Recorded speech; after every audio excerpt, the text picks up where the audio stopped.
Coucou les amis, bon bah je suis pas encore cinéaste, là je m'improvise des trucs, de l'auto-reverse là j'aimerais bien pouvoir me filmer le jeu ensuite et j'ai un peu de mal avec ça. Bon alors, on se retrouve sur ma petite plateforme, j'ai fait une marche ce matin d'1 heure, donc j'aime bien faire cette marche à la Caravelle parce que c'est pas loin de chez moi. Mais moi ça me permet de m'ancrer en fait, parce que je suis beaucoup dans mes rêveries, mes idéaux, tout ça, et à un moment donné c'est bien aussi de rester à 3D, quoi, dans le terre à terre, donc voilà. Donc ça s'appelle l'équilibre tout simplement, et moi ça me fait beaucoup de bien de me retrouver dans cette énergie là. Donc aujourd'hui on est dimanche, il y a plein de gens qui sont dans la même situation que moi, mais qui n'ont pas la possibilité de venir en semaine. Donc du coup ils sont venus aujourd'hui et il y avait beaucoup de monde et j'ai pas pu me poser ailleurs qu'ici pour vous faire ce petit tirage. On y va. Donc je vais tirer une carte des questions. Vous allez voir, ce sont des questions très pertinentes. On va faire silence. On va prendre une grande inspiration après chaque carte pour voir comment chacun l'accueille. Bon, moi c'est pas des vidéos qui vont durer 3 heures, donc du coup ce que je vais vous inviter à faire, c'est de faire des pauses et puis de revenir sur la partie qui vous intéresse, qui vous a interpellé. Donc voilà, je vais tirer une carte des questions. Donc à une main, tirer une carte c'est un peu plus compliqué, donc on va se laisser guider par l'instinct. J'espère que ça va vous parler. Quelle est ta foi? Allez, on prend une grande inspiration, donc respirez correctement. Mais on ferme la bouche, on ferme les yeux, on se concentre sur son nez. Et on va prendre une grande bouffée d'air par le nez.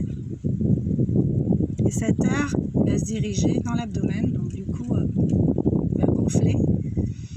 On sent le ventre se charger d'air et se gonfler. On gonfle au maximum, on retient quelques secondes. Cette respiration et tout doucement on va souffler par la bouche, un peu comme si on voulait souffler dans une oreille pour évacuer l'air. Donc voilà, ça c'est la respiration qui permet d'apaiser tout ce qui est à l'intérieur, corps et mental. Quelle est ta foi? Donc dans le livre, les questions. Alors,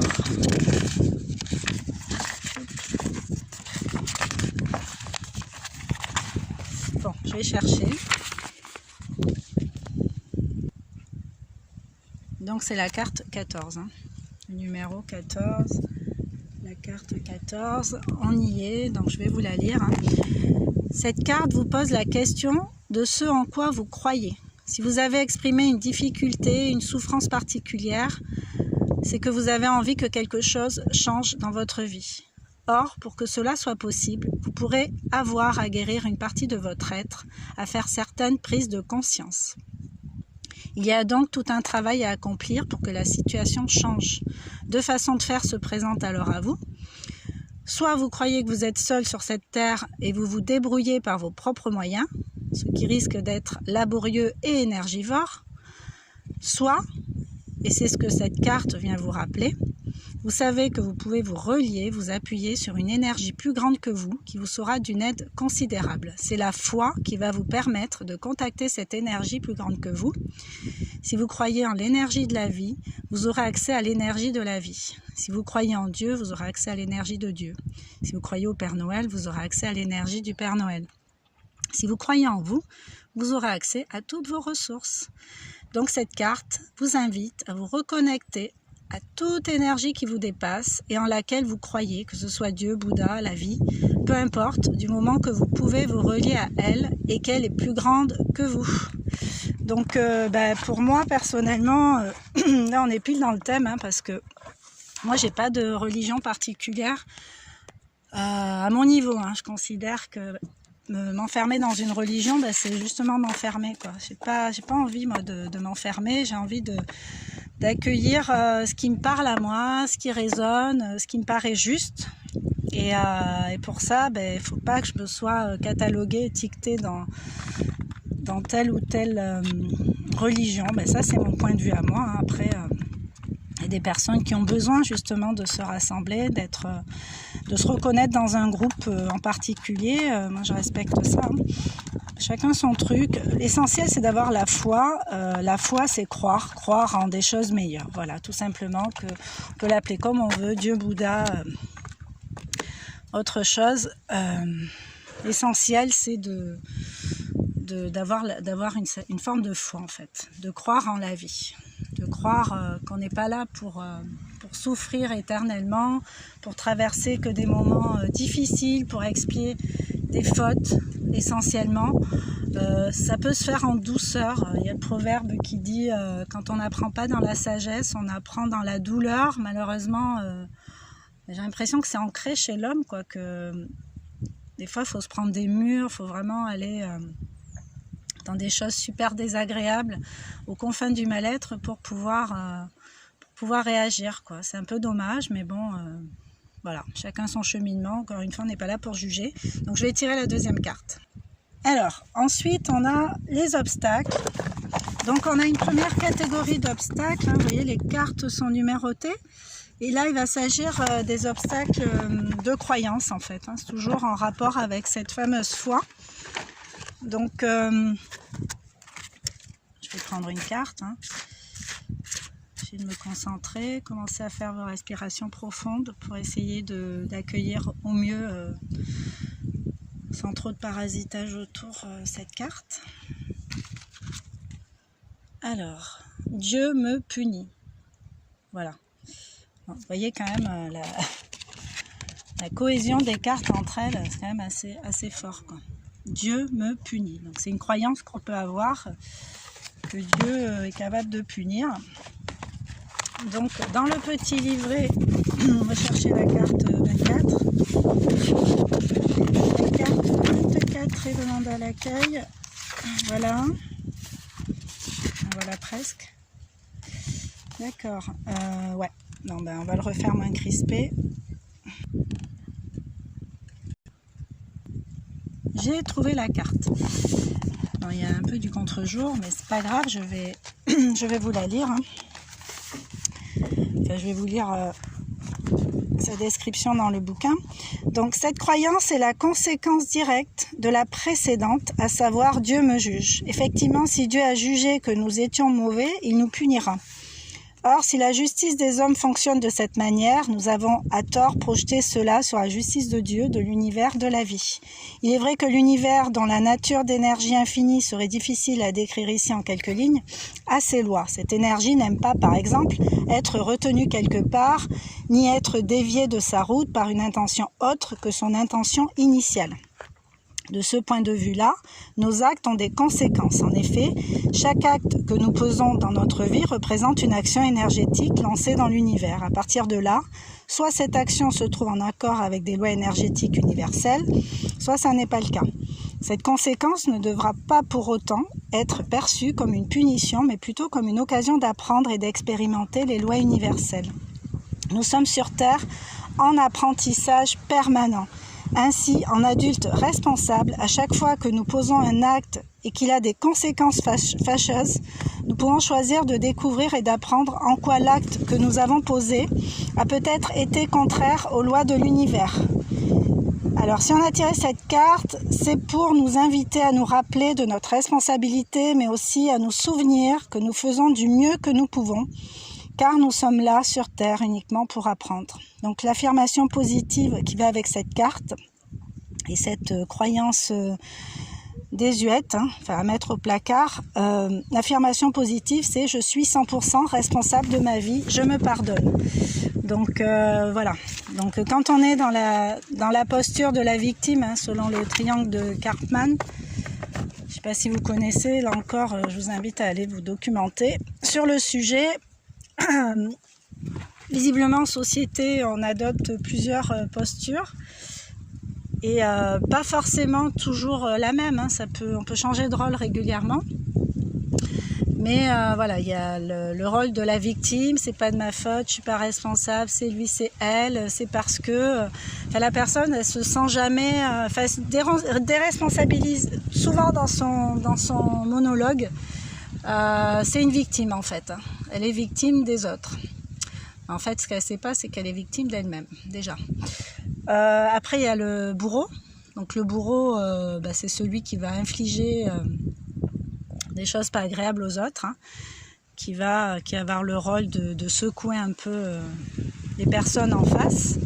Donc en général pas super gentiment, donc c'est pour ça qu'il a ce rôle de bourreau.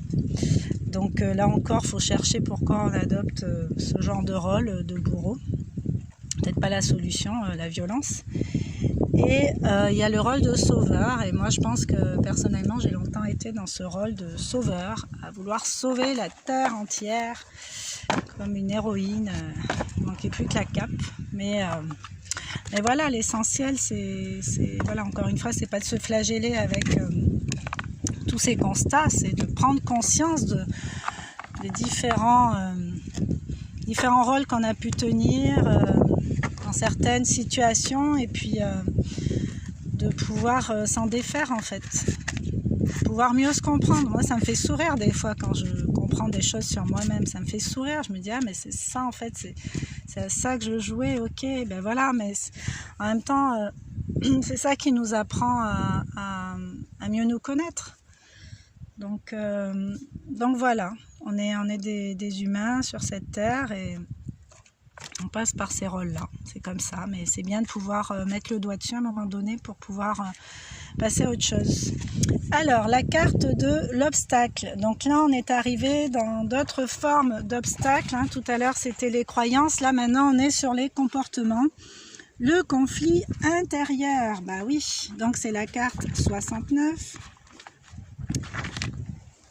Donc, je cherche dans le livre, carte 69.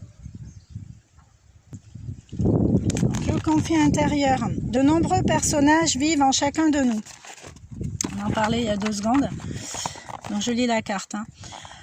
Enfant intérieur, âme, ombre, lumière, père et mère intérieur.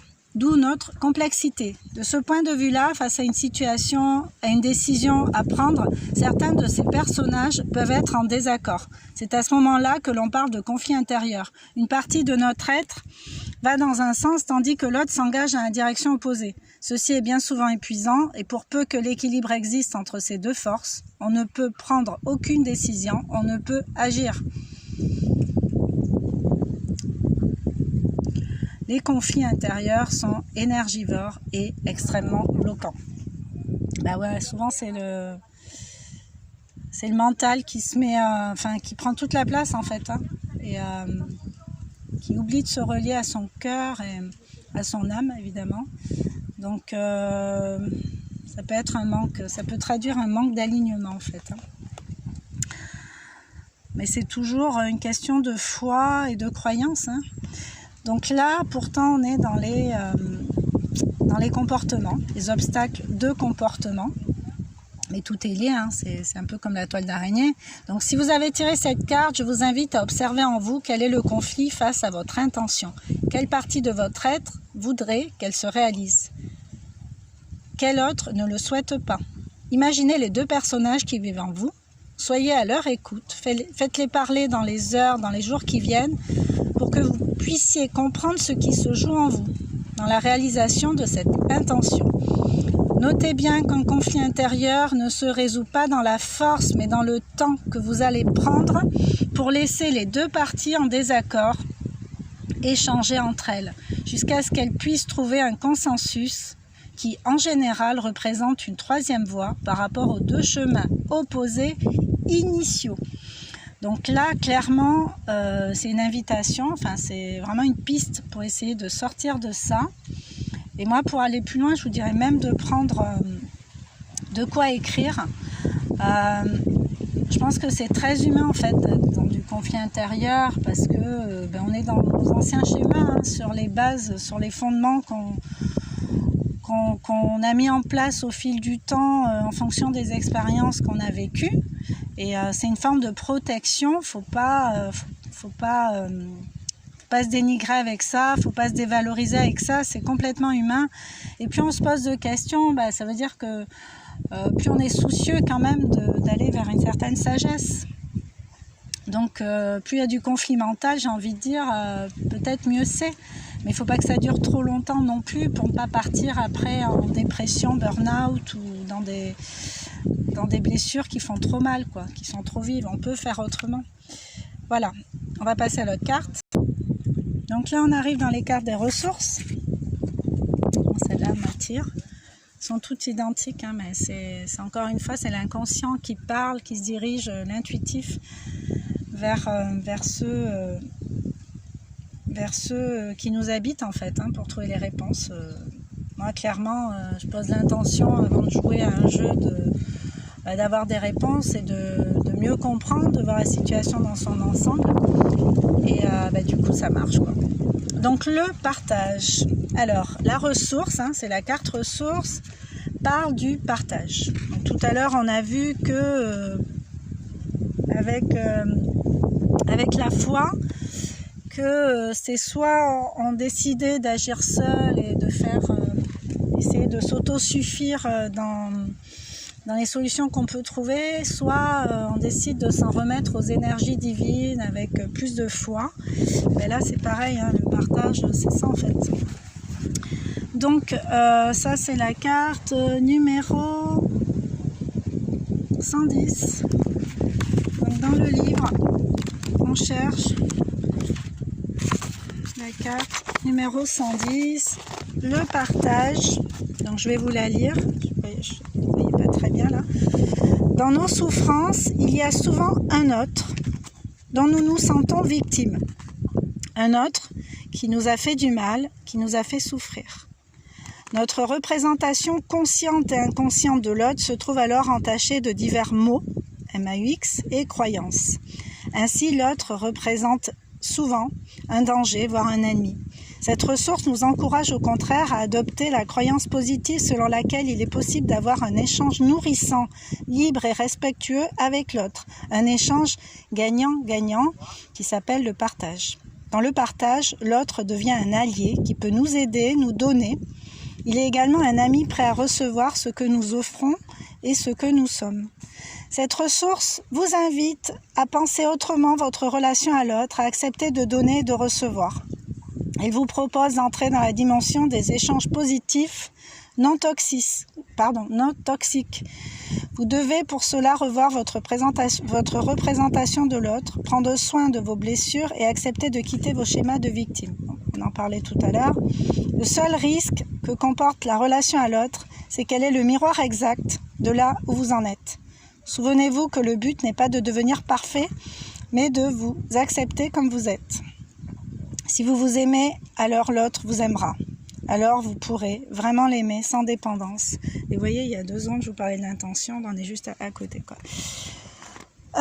Donc voilà, la relation à l'autre, le partage, savoir écouter sans juger, savoir comprendre ce que l'autre essaie de nous dire, même si c'est pas toujours évident parce qu'il va pas choisir les bons mots, et savoir reconnaître en l'autre dans ses blâmes et dans ce de quoi il peut nous accuser en définitive, savoir reconnaître le message caché en fait, hein, ce que lui-même peut-être il n'a même pas encore conscientisé.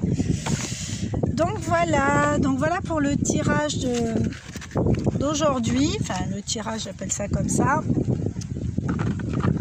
le jeu d'aujourd'hui.